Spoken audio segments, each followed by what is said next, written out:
The Tactical Operations Center fell silent when the distress call came through. 16 Navy SEALs pinned down in the Korangal Valley, ammunition running critical, 3 critically wounded, and every available rotary asset either grounded by maintenance issues or already committed to operations across the Afghan theater. The Joint Terminal Attack Controller's voice carried that particular edge that comes when professionals realize they're out of options. The Taliban forces had surrounded the SEAL team's position with a precision that suggested careful planning, and the insurgents were closing the noose with disciplined fire and movement. Every officer in the TOC knew what pinned down SEALs with no air support meant. The mission commander's jaw tightened as he scanned the display showing available aircraft. Empty. Almost empty. Then a young Air Force captain cleared his throat and mentioned there was one A-10 Thunderbolt II still mission-capable at Bagram, just finished post-flight inspection after returning from a routine patrol. The mission commander asked about the pilot. The captain hesitated, glanced at his tablet, then said the call sign quietly. Valkyrie 6. Several officers exchanged looks. Everyone in theater had heard the rumors about Captain Nora Kensington, though few had seen her fly. The stories painted her as competent enough, sure, but also as someone who'd washed out of the faster, sexier platforms and settled for the Warthog because it was all she could handle. The joke around the ready rooms was that she flew the A-10 because it was too slow to get her into real trouble. Her call sign itself had become something of a punchline, some Norse goddess reference that seemed grandiose for someone who spent most of her sorties doing armed reconnaissance over quiet sectors. The mission commander's hand hovered over the comm switch. 16 SEALs were dying in the mountains, and his only available option was a pilot whose reputation suggested she was exactly average at a job that demanded exceptional. But exceptional pilots were all committed elsewhere, and average would have to do. He pressed the switch and authorized the scramble, then immediately began calculating response times for backup assets, because something in his gut told him they'd need them. What nobody in that TOC knew was that Nora Kensington had specifically requested the quiet sectors, the routine patrols, the missions that kept her name out of reports. What they didn't know was why. What they couldn't know was that, in approximately 47 minutes, their entire understanding of what an A-10 Thunderbolt II could do in the hands of the right pilot was about to be rewritten in fire and steel and absolute precision. The pre-flight checks took Nora exactly 3 minutes and 20 seconds, which was 40 seconds faster than regulation called for, but still covered every critical system, with the muscle memory of someone who'd done this particular dance more than 400 times. Her hands moved across switches and indicators, while her mind was already in the valley, already calculating approach vectors and egress routes based on the fragmentary information crackling through her headset. The crew chief watched her work with the practiced eye of someone who'd seen hundreds of pilots prep for combat, and something about her economy of movement made him pause. She wasn't rushing, exactly, but there was a coiled intensity to her preparation that didn't match the rumors. The engine start sequence brought the twin General Electric TF-34 turbofans to life with their distinctive low growl, and Nora felt the familiar vibration through the airframe as she advanced the throttles. Tower clearance came through immediately. The mission commander had obviously prioritized her departure, and she was rolling within 90 seconds of engine start. The A-10 Thunderbolt II wasn't designed for grace on the ground. It was designed to be virtually indestructible in the air, and as Nora rotated and felt the wheels leave the runway, she felt that familiar moment of transformation when the ugly duckling became something else entirely. The aircraft climbed through the thin mountain air as she turned toward the Korangal Valley, and her tactical display began populating with information from the JTAC on the ground. Call sign Hammer 21, his voice professionally calm despite circumstances that were anything but. He gave her the grid coordinates, the friendly positions marked in blue, and then the ominous red clusters that indicated enemy concentrations on 3 sides of the SEAL team's position. The 4th side was a cliff face that dropped 200 feet into a boulder field. Trapped, Nora's voice came through clear and unhurried when she acknowledged the briefing. Valkyrie 6 copies all, Hammer 2-1. 15 minutes to your position. Hold tight. In the TOC, someone muttered that 15 minutes might be 13 minutes too late. On the ground, Hammer 2-1 didn't respond to her transmission with the usual confirmation of encouragement. Just a double click of his transmit button. Professional acknowledgement, nothing more. The kind of response you give when you're conserving words because you might need that breath for other things soon. Nora pushed the throttles forward slightly, trading fuel efficiency for speed, and began her mental preparation for what was coming.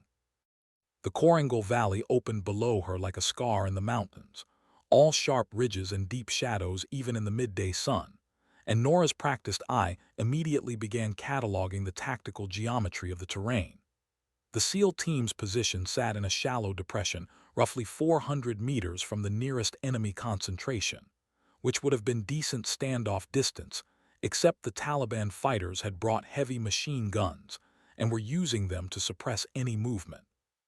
The distinctive crack of DSHK fire echoed up through the valley, and even from 3,000 feet Nora could see the dust kicks where rounds impacted near the American positions.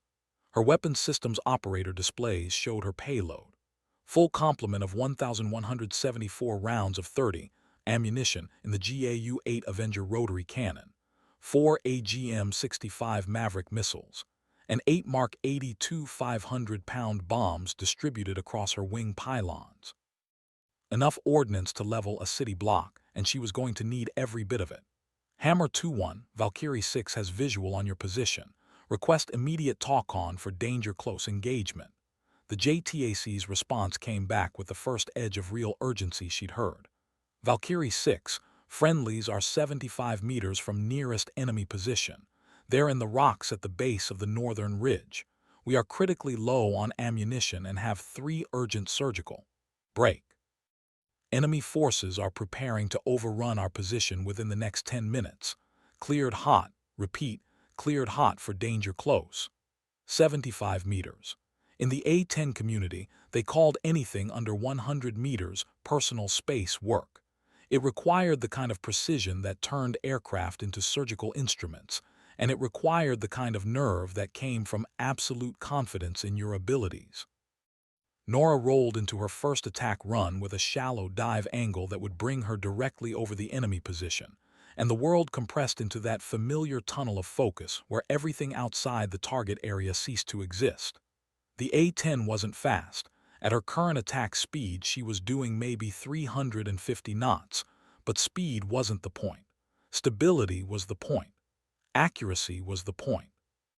In the TOC, someone had pulled up the video feed from a Predator drone orbiting high above the valley, and a crowd of officers watched in real time as the distinctive shape of the warthog lined up on the northern ridge.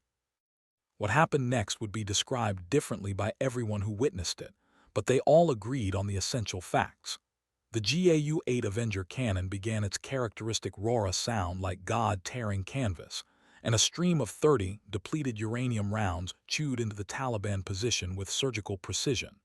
75 meters from the SEALs. Nora held the trigger for exactly 2.5 seconds, walked the rounds across a 40-meter stretch of ridgeline, and released. When the dust cleared, the heavy machine gun position was simply gone, replaced by a scorched line of devastation. She pulled up, banked hard left, and was already lining up her second run before the last shell casings hit the valley floor. Good hits, good hits. Hammer 2-1's voice carried something new now, something like hope. Enemy forces are breaking on the western side. We have 15 to 20 military-age males moving toward the tree line. Can you? He didn't finish the question because Nora was already on them. Her second gun run caught the retreating fighters in the open, and the 30 rounds impacted with devastating effect. The A-10 Thunderbolt II had been designed for exactly this mission profile: close air support in high-threat environments, where precision mattered more than speed, and where the aircraft's legendary durability meant pilots could operate in conditions that would be suicidal for faster jets. Nora pulled up from her second run and immediately spotted the problem developing on the southern approach. More Taliban fighters, maybe 25 or 30, advancing with covering fire from what looked like RPG teams. The rocket-propelled grenades weren't particularly effective against aircraft. They were designed for ground targets, but they created enough chaos in the air that most pilots gave them a wide berth. Nora didn't give them a wide berth. She rolled into her third gun run with an attack angle that brought her directly through the RPG engagement zone, fired a 2-second burst that eliminated the rocket teams, then pulled up and immediately came around for a fourth pass on the advancing infantry. In the TOC, the mission commander was no longer watching with resignation. He was watching with something approaching disbelief. The Predator feed showed the A-10 operating in a pattern that looked almost lazy, each orbit bringing Nora across a different enemy position, each gun run executed with metronomic precision. The Taliban commander on the ground recognized the shift in momentum before his fighters did, and he made the decision to commit his reserve force another 30 fighters who'd been held back for the final assault. They came flooding out of a dried riverbed on the eastern side of the SEAL position, and for approximately 10 seconds it looked like the numerical advantage might carry the day despite the air support. Then Nora Kensington did something that would be analyzed in close air support classes for the next decade. Instead of making another gun run, she came in high and fast, pickled off 2 of her Mark 82 bombs with a precision that suggested she'd calculated the ballistic trajectory in her head, and put both 500-pound weapons into the riverbed, with a spacing that created overlapping kill zones covering the entire Taliban approach route. The explosions were massive, and the shockwave rattled windows in villages 3 kilometers away. When the smoke cleared, the eastern approach was a cratered moonscape, and the Taliban reserve force had ceased to exist as an effective fighting element. Valkyrie 6, you are danger close to friendlies. The warning came from someone in the TOC monitoring the drone feed, overriding the tactical frequency. Nora's response was calm. Hammer 2-1, confirm friendly positions unchanged. Valkyrie, friendlies unchanged. That was righteous. We have enemy forces in full retreat on all vectors. You have broken the assault. The JTAC's voice carried the kind of profound relief that comes from looking death in the face and watching it blink first. But Nora wasn't done. She'd been counting ammunition throughout the engagement, a running tally that every good close air support pilot maintained automatically, and she knew she still had roughly 700 rounds of 30, 2 Mavericks, and 6 bombs remaining.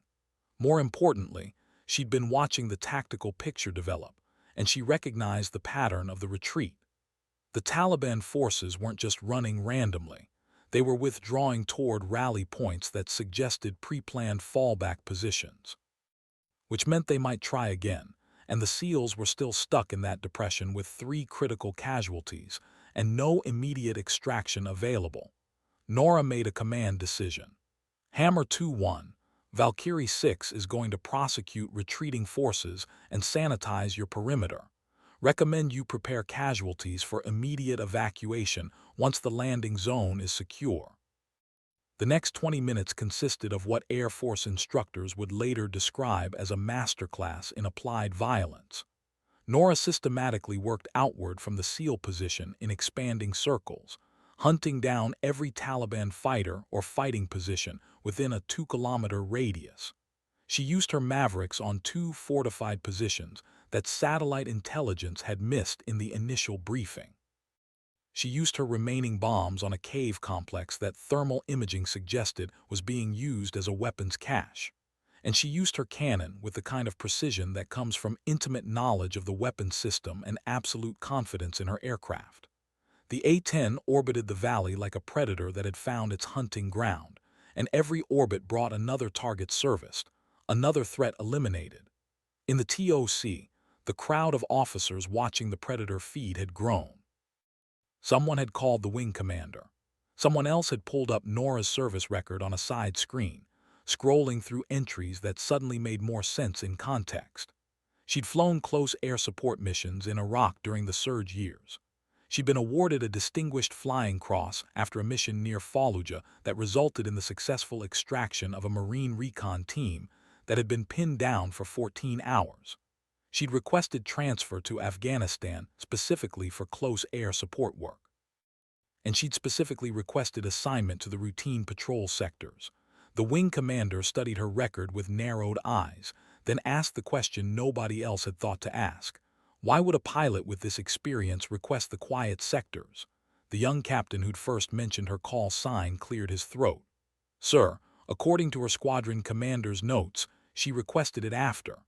There was an incident, a mission where she called in her own gun run too close to friendly positions. Iraqi forces took casualties. She was cleared by the investigation. The friendly forces had moved without updating their position, but she requested reassignment to sectors where danger-close engagements were less likely. The TOC fell quiet again, and suddenly everyone understood. Nora Kensington hadn't chosen the quiet sectors because she couldn't handle the pressure. She'd chosen them because she was carrying the weight of friendly casualties that hadn't been her fault but felt like they were anyway. And now she just executed a danger-close engagement that put her within meters of SEAL positions, breaking her own self-imposed exile because 16 Americans needed her to be what she'd always been: exceptional. The radio crackled with a new voice, calm and authoritative. Valkyrie 6, this is Python 3-1. We are two A-60s inbound to your position for casualty evacuation. ETA 8 minutes. Understand you have sanitized the landing zone. Nora banked the A-10 into another orbit, her eyes scanning the valley below for any remaining threats, and keyed her transmit button. Python 3-1. Valkyrie 6 confirms landing zone is sanitized. Be advised I am Winchester on Mavericks and bombs. Still have cannon rounds available for cover during your approach. Valkyrie, Python 3-1 copies. Appreciate the assist.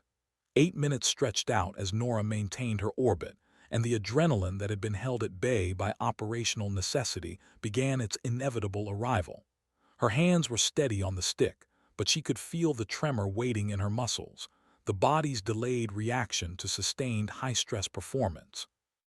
Below, the SEALs were moving, carrying their wounded toward the clearing that would serve as a landing zone. The Predator feed showed them emerging from their defensive position for the first time in hours, moving with the tactical discipline of elite warriors, but with a haste that spoke to their urgent surgical casualties. The two Blackhawks appeared as distant specks that rapidly resolved into recognizable shapes, flying in tactical formation at low level through the valleys. Nora positioned herself high and offset, where she could see both the landing zone and the surrounding terrain, her finger resting lightly on the cannon trigger guard. If anything moved wrong in the next few minutes, she'd be on it before the helicopters even knew there was a threat. The first Blackhawk flared over the landing zone, its rotor wash kicking up dust that obscured the SEAL team for several seconds. When it cleared, she could see them loading casualties through the side doors with practiced efficiency. The second Blackhawk circled once, then came in as the first lifted off. The whole operation took less than 3 minutes, and then both helicopters were climbing away through the valley, their precious cargo secured. Valkyrie 6, Hammer 2-1. The JTAC's voice came through, and there was something in his tone that hadn't been there before.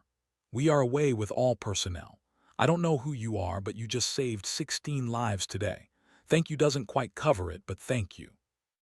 Nora felt something crack in her chest, some wall she'd built after Fallujah, and she had to swallow twice before she trusted her voice. Hammer 2-1, Valkyrie 6, get your people home safe. That's thanks enough.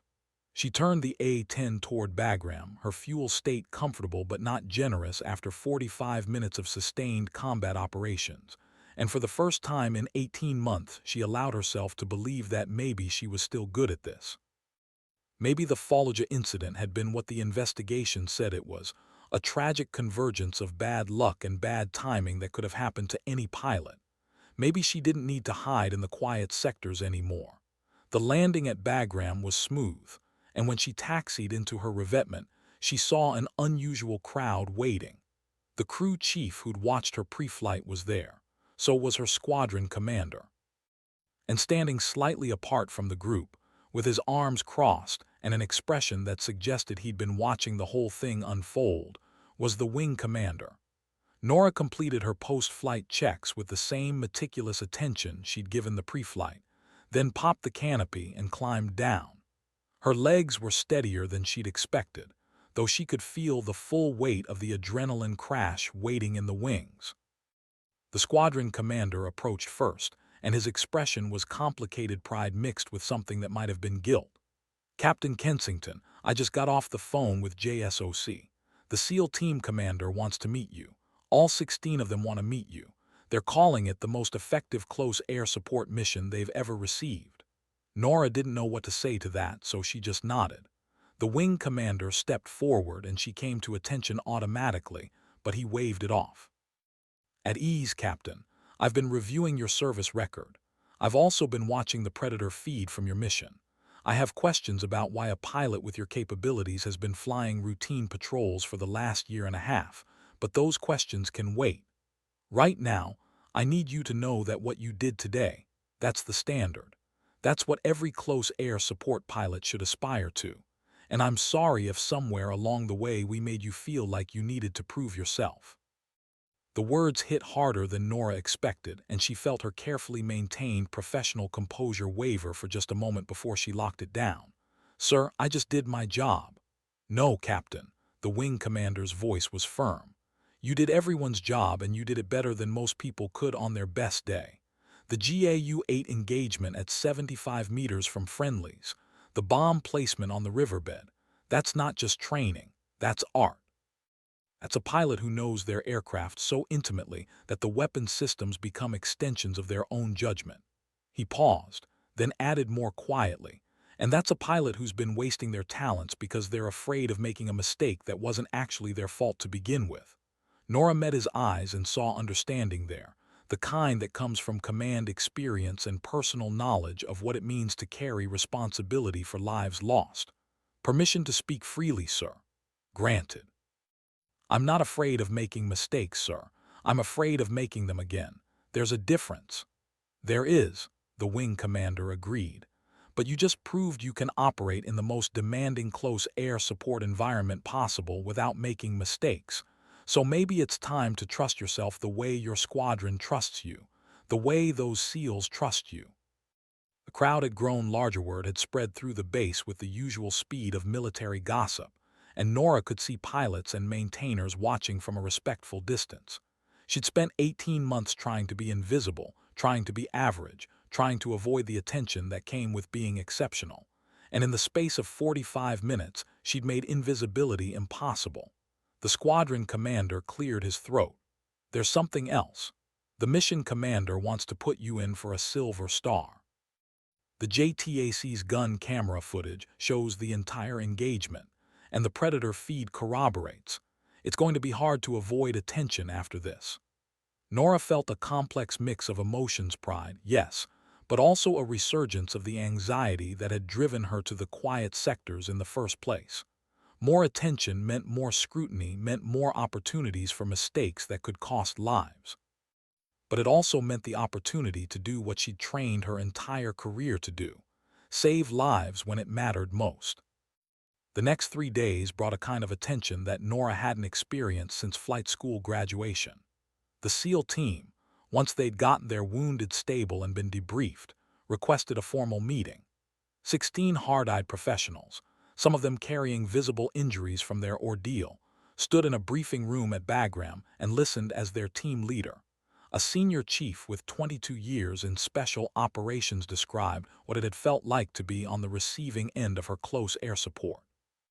"We've worked with a lot of pilots," he said, his voice carrying the gravelly tone of someone who'd spent too many years shouting over helicopter noise and gunfire. "Fast movers, rotary wing, everything in between.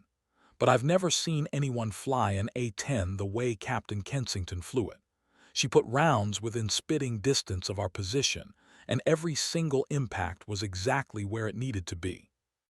No wasted ammunition, no missed targets, no moments of confusion about where we were versus where the bad guys were. Just pure professional competence under the most demanding circumstances possible." He turned to look at Nora directly. "Ma'am, you gave us our lives back. We were dead. Every single one of us had made peace with it. and then you showed up and rewrote the ending. So on behalf of this team, and on behalf of our families who still have husbands and fathers and brothers coming home, thank you." The applause that followed was quiet but sustained, and Nora felt something shift inside her. Not a healing, exactly, but maybe the beginning of permission to forgive herself. These men were alive because she'd done her job well. The men who died in Fallujah were dead because of circumstances beyond anyone's control. Both things could be true. After the meeting, the senior chief pulled her aside. "I heard about Fallujah," he said quietly. "I heard about what happened and why you've been flying milk runs for the last year. Can I tell you something?" Nora nodded. "In my business, we talk a lot about acceptable risk and calculated decisions. We put ourselves in positions where bad things might happen because the mission requires it.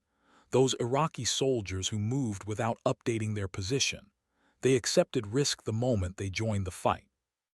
You didn't kill them. The fog of war killed them. The enemy killed them. You were just the instrument that happened to be in the wrong place at a moment when communication broke down." He paused, seemed to consider his words, then continued. "But what you did for us, that wasn't fog of war. That was clarity. That was a pilot who knows exactly what her aircraft can do and exactly where every round is going to impact. And if you spend the rest of your career hiding from missions like ours because you're afraid of being that pilot again, then you're not protecting anyone. You're just denying other people the life-saving support you gave us."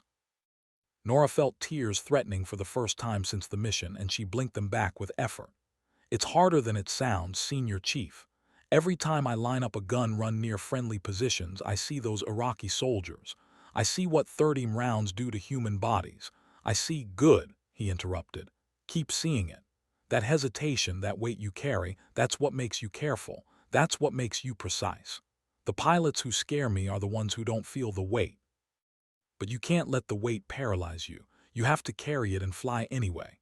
It was possibly the most profound thing anyone had said to her since Fallujah, and Nora found herself nodding slowly. The senior chief extended his hand and she shook it. "One more thing," he said. "This team operates in hot zones all over the theater. When we request air support, we always ask for the best available. From now on, we're going to ask for you by name. I hope you'll accept those missions." "I will," Nora heard herself say, and meant it. The word spread through the aviation community with the speed of legend-making. The story evolved in the telling. Some versions had her flying with only one engine. Others claimed she'd taken enemy fire that damaged her hydraulics. Still others suggested the engagement had lasted hours rather than minutes. But the core facts remained consistent. Captain Nora Kensington had executed a textbook close air support mission under the most demanding circumstances possible, and she'd done it with a level of precision that most pilots couldn't achieve on a training range, much less in combat. Other A-10 pilots began seeking her out for advice on weapons delivery techniques. Younger aviators asked about her thought process during complex engagements. Even pilots from other platforms, the F-16 jockeys, who usually considered the warthog beneath their notice, started showing up at her briefings. The call sign, Valkyrie 6, took on new meaning. What had started as a somewhat pretentious Norse mythology reference became something else entirely. A promise that if you were in trouble, if you were pinned down and out of options, she would come through fire to bring you home. It wasn't lost on anyone that Valkyries were choosers of the slain, warriors who decided who lived and died on the battlefield. The Silver Star recommendation moved through channels with unusual speed, and the ceremony was scheduled for 3 weeks after the mission. Nora tried to focus on her regular duties in the interim. There were still patrols to fly, still training missions to complete, but she found it increasingly difficult to maintain the low profile she'd cultivated. The mission commander from the TOC sought her out, and his first words were an apology. "I almost didn't send you," he admitted. "I had heard the rumors about you being average, about you washing out of better platforms. I authorized your scramble because you were literally the only option, not because I believed you were the best option. I was wrong, and my prejudice almost cost those SEALs their lives." Nora wanted to tell him it was fine, that she understood, but that would have been dishonest. It wasn't fine. The casual assumption of mediocrity, the jokes about her call sign, the general consensus that she'd settled for the A-10 because she couldn't handle anything more demanding, all of it had contributed to her self-imposed exile. But anger felt counterproductive, so instead she said, "Sir, respectfully, maybe the lesson isn't about me specifically. Maybe it's about assumptions in general. There are probably a dozen pilots on this base who are better than their reputations suggest, and a dozen more who aren't as good as everyone thinks. Reputation is just story. Performance is truth." He studied her for a moment, then nodded slowly. "You're right. And for what it's worth, I'm making it my personal mission to correct the story about you. The wing commander has authorized me to brief your mission as a case study for all incoming pilots, if you're comfortable with that." "I'm comfortable with it if it helps someone else," Nora said. "But sir, can I ask a favor? Name it. Don't make me out to be superhuman. Don't make the mission sound like magic. I flew a good sortie with a good aircraft and I had good support from the JTAC on the ground. That's all. If you turn it into mythology, you make it sound unrepeatable. If you teach it as technique and discipline and trust in your platform, then maybe other pilots can learn from it." The mission commander smiled for the first time since she'd met him. That's exactly the kind of thing the right pilot would say. Consider it done. The day of the Silver Star ceremony arrived with typical Afghan weather-clear skis, brutal heat, and dust that found its way into everything. The assembled crowd included not just aviation personnel, but also ground forces from across the base, including several members of the SEAL team who'd been in the Korangal Valley. Nora stood at attention in her dress uniform, feeling exposed and uncomfortable with the level of formality. The wing commander read the citation, his voice carrying across the assembled formation. "For gallantry in action against an armed enemy of the United States while serving as an A-10C Thunderbolt II pilot, Captain Kensington displayed extraordinary heroism and exceptional flying skill during a close air support mission in direct support of a besieged special operations element. With complete disregard for her own safety, Captain Kensington engaged enemy forces within 75 meters of friendly positions, employed precision munitions in a constrained environment, and single-handedly broke a coordinated enemy assault that threatened to overrun American forces. Her actions directly resulted in the preservation of 16 American lives and the elimination of more than 50 enemy combatants. Captain Kensington's technical skill, tactical acumen, and warrior ethos reflect great credit upon herself, the United States Air Force, and the Department of Defense." The medal was pinned to her uniform and she saluted, then shook hands with the wing commander. The crowd applauded and Nora scanned the faces, seeing a mix of respect, admiration, and something else she hadn't expected. Relief. Relief that the mission had succeeded. Relief that someone had been capable enough to make the difference. Relief that maybe, just maybe, if they ever found themselves in a similar situation, there would be someone like her available to help. After the ceremony, as the crowd dispersed and Nora made her way back toward her squadron area, she found the senior chief from the SEAL team waiting.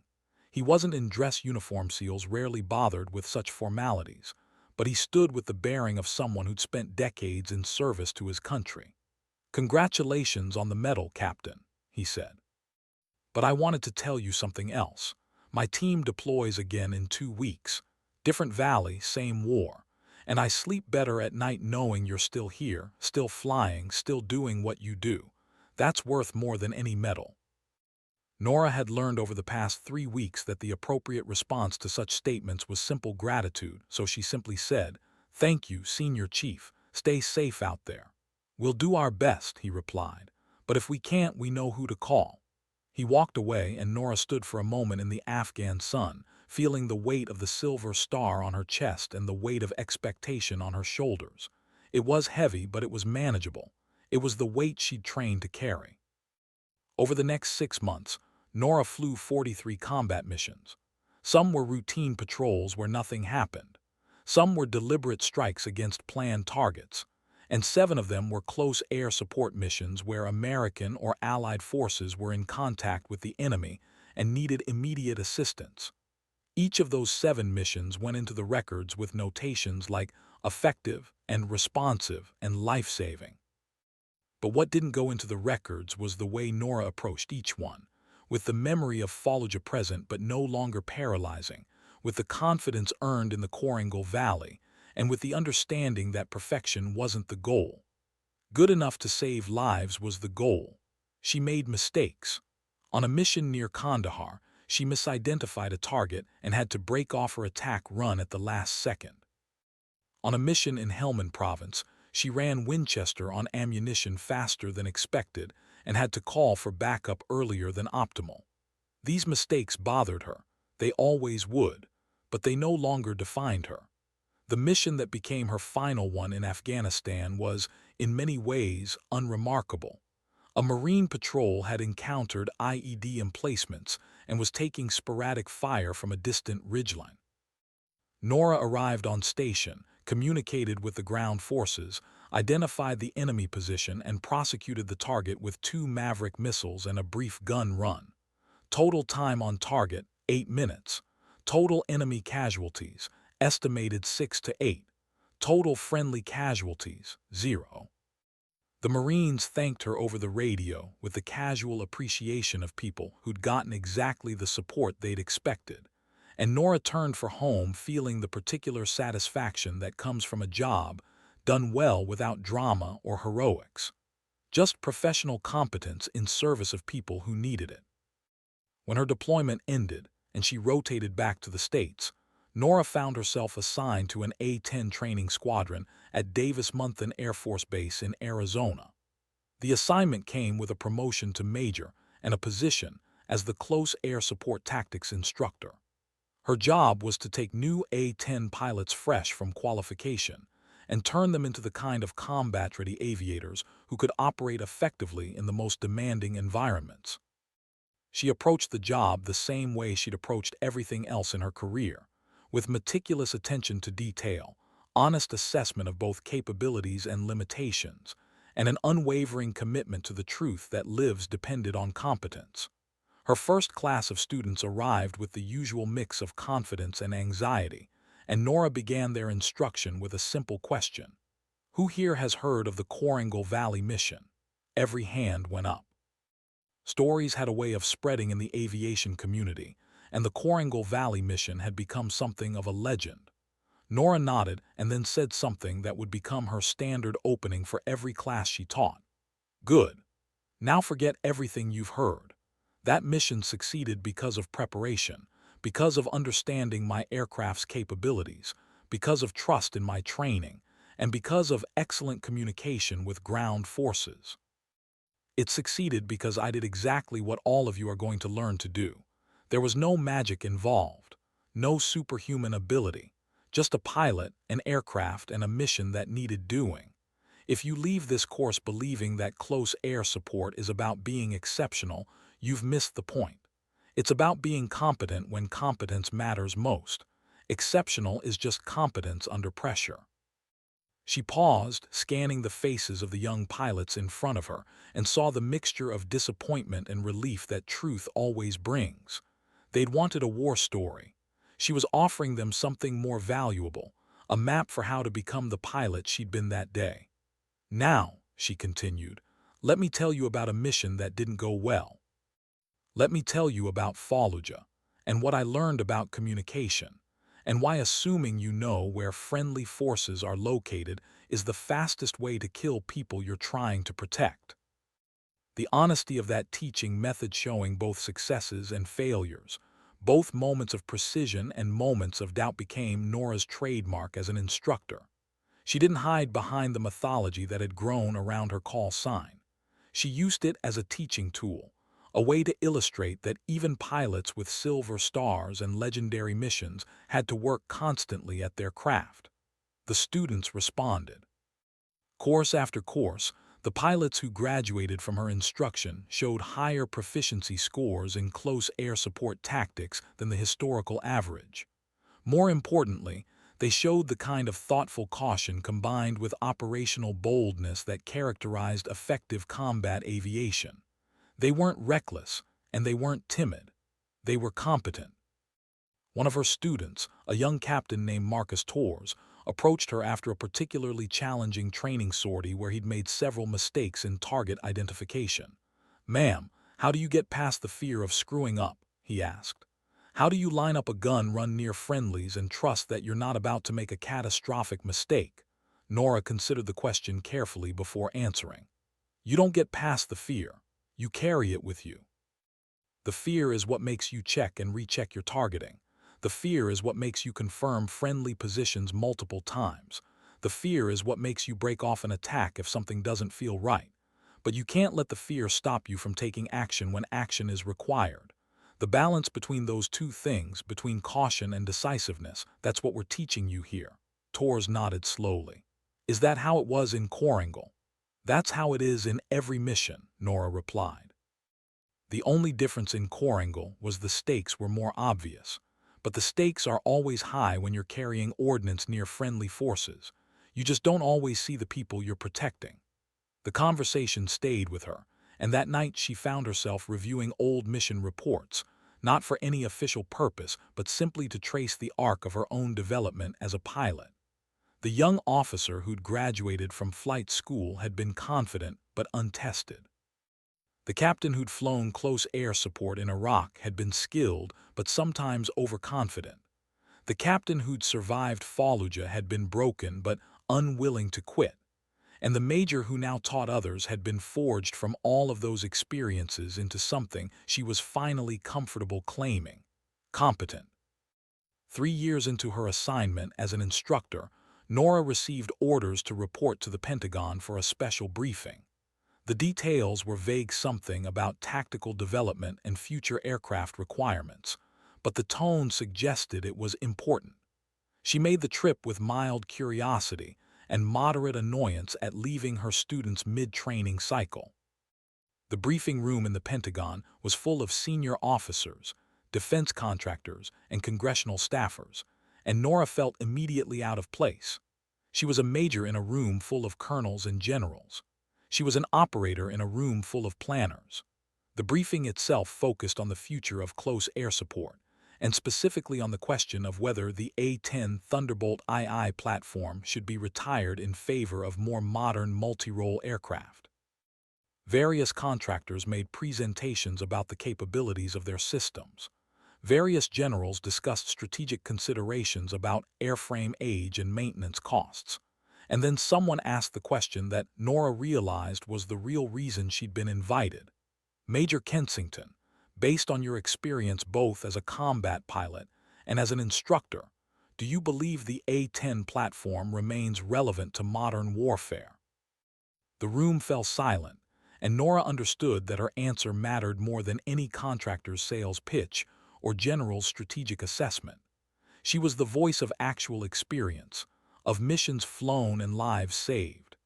"Sir, respectfully, the question isn't whether the A-10 is the most modern platform or whether newer aircraft have better sensors or whether maintenance is expensive.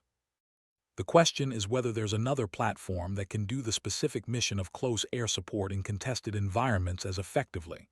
And based on my experience, the answer is no." She saw some nods, some skeptical expressions, and continued.